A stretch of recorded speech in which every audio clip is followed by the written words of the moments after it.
situação continua tensa no Médio Oriente, mesmo após o ultimato dado por Donald Trump ao Irão para a abertura do Estreito de Hormuz. Daqui Pedro Emílio, economista e especialista em administração e finanças. Antes mesmo de terminar o ultimato dado por Trump ao governo do Irão em relação à abertura do Estreito de Hormuz, o Irão, por meio do Iraque, que está a fazer uma intermediação para ver se conseguem cessar esta guerra, apresentou um acordo de 10 pontos, ou melhor, um acordo de cessação da guerra de 10 pontos. Dentre estes pontos constam o levantamento das sanções desde o governo de Bush e também permitir que, de forma legal, o Irão passe a taxar os navios que passam pelo Estreito de Hormuz. E um outro ponto muito importante, talvez o mais importante para o Irão, é a cessação definitiva desta guerra. A cessação não seja temporária ou simplesmente mais um esquema utilizado pelos Estados Unidos que é para fazer as suas manobras dilatórias durante esta mesma guerra. O governo americano de Trump respondeu dando um acordo de cessação de 2 semanas para analisarem aí os acordos apresentados, ou melhor, propostos pelo Irão através do mediador que é o Iraque. Só que enquanto tudo isto decorre, houve um ataque hoje do Irão ao Israel, em Tel Aviv, levantando sérias dúvidas sobre este possível acordo de cessação da guerra no Irão. Alguns especialistas relatam que os ataques ocorreram devido a uma falha de comunicação entre as estruturas superiores das tropas iranianas relativamente aos órgãos de baixo das Forças Armadas. Ou melhor, houve ali uma falha de comunicação e por conta disto é que esses ataques foram perpetrados, mesmo já tendo este acordo de cessação a decorrer entre os Estados Unidos e o Irão. As grandes questões que se colocam diante de tudo isto é se será que este acordo de cessação desta guerra entre os Estados Unidos e o Irão realmente vai vincar? Ou então teremos um prolongamento desta guerra diante destas discussões que são muito profundas. Por um lado, é menos provável que os Estados Unidos poderá ceder aquele conjunto de pontos apresentados na proposta de cessação de guerra do Irão. Ou então os Estados Unidos vai simplesmente se contentar com a abertura do Estreito de Hormuz, cedendo a todos aqueles 10 pontos apresentados na proposta para o acordo de cessação desta guerra no Irão de forma definitiva. Responda aí nos comentários o que é que você acha. Será que os Estados Unidos vai ceder aqueles pontos bastando que o Irão abra o Estreito de Hormuz? Ou então os Estados Unidos vai dizer não, nós não concordamos com esses pontos e a guerra vai ainda se prolongar por muito mais tempo. Subscreva o canal, deixa o teu like e dê um clique no sininho das notificações. Mas a verdade é que diante de tudo isto, o impacto econômico sobre a economia global continua. As principais economias, ou melhor, a logística internacional de petróleo e também de alguns produtos que passam por aquele Estreito de Hormuz continuam a ser afetadas por conta desta mesma guerra. E aqueles países, tanto os produtores a nível da Europa, da Ásia e também do continente americano, continuam a ter condicionamentos extremamente sérios em função das matérias-primas que elas precisam para poder garantir a sua produção. Ou melhor, as principais economias dependem de petróleo para garantir a sua produção. E como consequência, estas restrições estão a provocar impactos sérios a nível das economias europeias, asiáticas, americanas. E as economias africanas acabam levando por tabela, pois maior parte da importação para o consumo das economias africanas vem destes países produtores. Diante deste cenário, como Angola será impactada do ponto de vista econômico, afetando assim os negócios, as famílias e também você que neste exato momento está a assistir este vídeo. Enquanto falo contigo, há indícios de que estamos a ter algum benefício, ou melhor, algum efeito ou impacto positivo desta guerra que está a decorrer no Irão. É óbvio, somos produtores de petróleo, o petróleo está a ser cotado no mercado a 103 dólares o barril e nós fizemos um orçamento com um preço de 61 dólares o barril. Estamos a ter excedentes relativamente àquilo que nós estimamos em termos de receitas a nível do orçamento geral do Estado. Neste exato momento, a taxa de inflação registrou uma redução. Segundo o site do BNA, que agora eu vos mostro, a taxa de inflação que no mês de fevereiro ela estava em 13,35%, neste exato momento ela está em 12,42%. Vemos aqui neste gráfico o comportamento da taxa de inflação e aqui está visível que a taxa de inflação vem apresentando uma tendência decrescente. E este decréscimo atinge o seu máximo aqui justamente no mês de março. Verifica-se também aqui um bom desempenho das reservas internacionais do nosso país, ou melhor, a quantidade de divisas que nós acumulamos. A partir do dia 26 de março, as reservas vêm apresentando um comportamento ascendente. Mas depois nós tivemos aqui uma queda, isto no dia 2 de abril, e desde o dia 2 de abril, estas reservas só continuam a subir, a apresentar um comportamento ascendente. Neste exato momento, no dia 7 de abril, as reservas internacionais líquidas estão cifradas em 15 mil milhões e 949 milhões,61 dólares.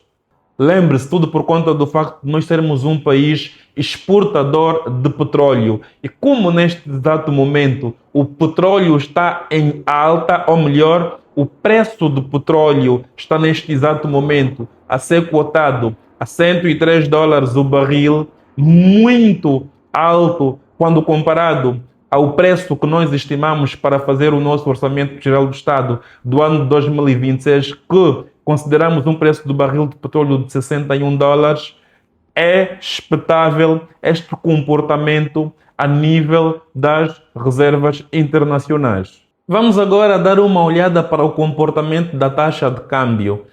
Aqui a lógica é a seguinte: se nós estamos a vender mais petróleo, ou melhor, se nós estamos a vender o petróleo a um preço mais alto do que aquele que nós estávamos a vender até o mês de fevereiro, quando esta guerra começou, a esta altura nós devemos estar a receber mais moeda estrangeira, principalmente dólar e euros, que é o preço, ou melhor, é a moeda pela qual nós comercializamos o nosso petróleo.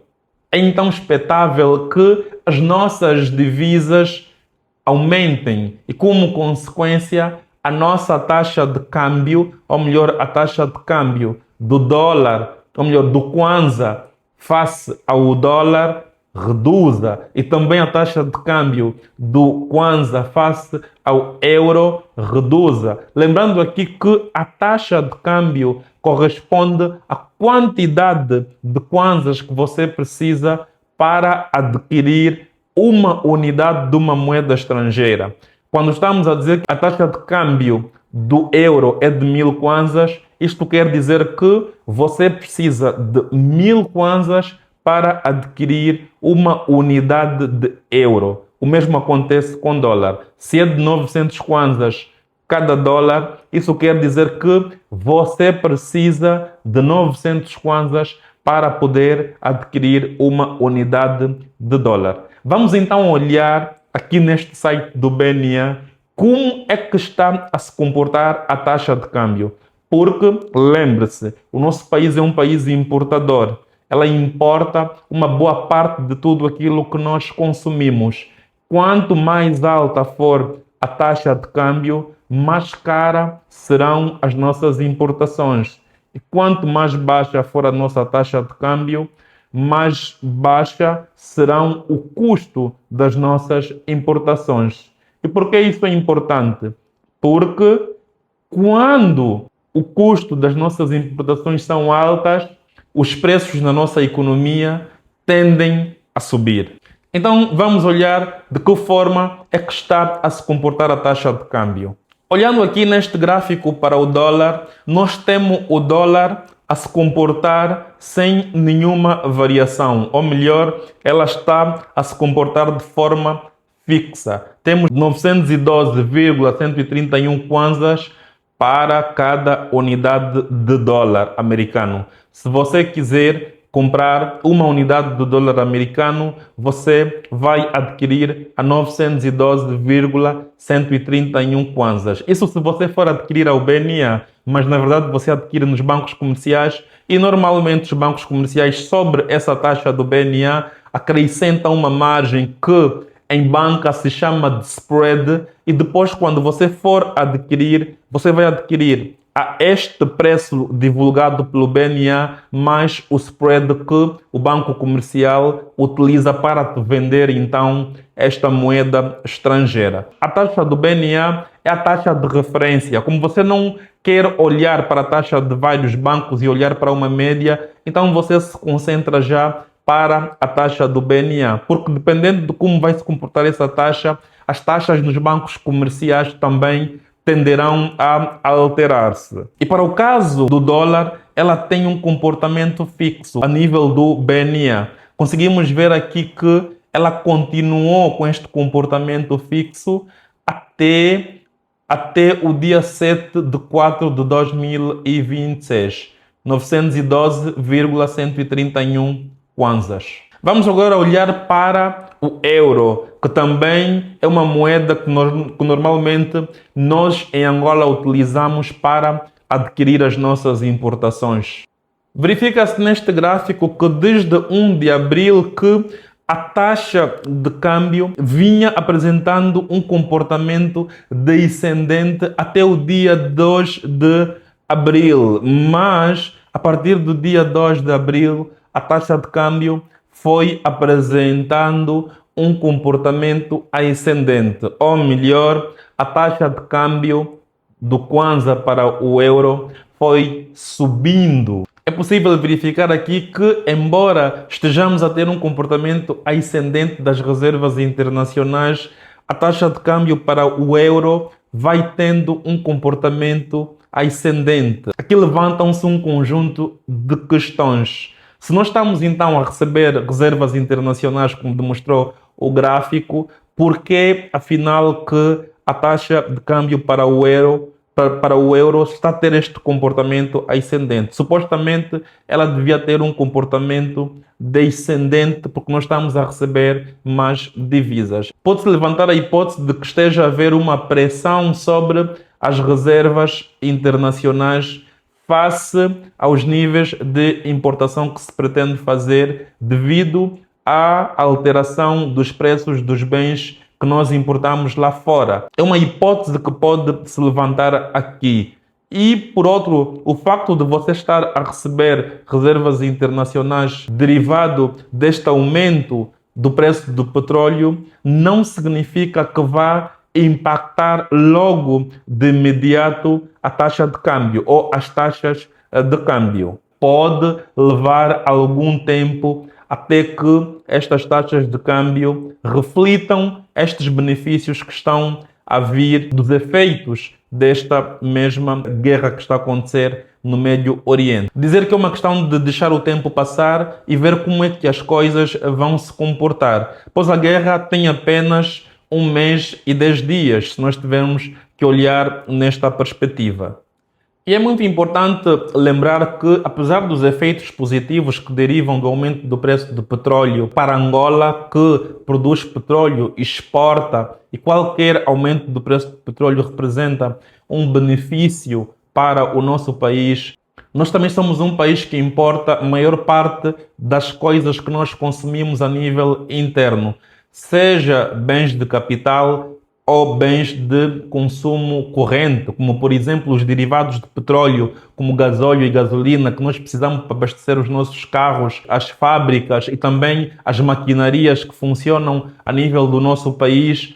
Estes produtos refinados, nós não temos capacidade de produzi-la para suportar a demanda ou o consumo total do mercado. Nós importamos esses derivados a partir dos países da Europa, da Ásia e do continente americano. Então, qualquer alteração que possa existir no custo de produção destes bens produzidos lá fora que nós importamos, ela vai se refletir sobre os preços que são praticados a nível da nossa economia. Ou melhor, o aumento do preço do petróleo, que é a matéria-prima que a maior parte desses países utilizam para sustentar as suas economias e a sua produção, vai fazer com que o preço que eles pratiquem dos bens que nós importamos fiquem mais alto e nós teremos aqui um fenômeno de inflação importada. Vamos adquirir um preço mais caro vindo de fora e quando aqui os nossos comerciantes revenderem estes mesmos bens,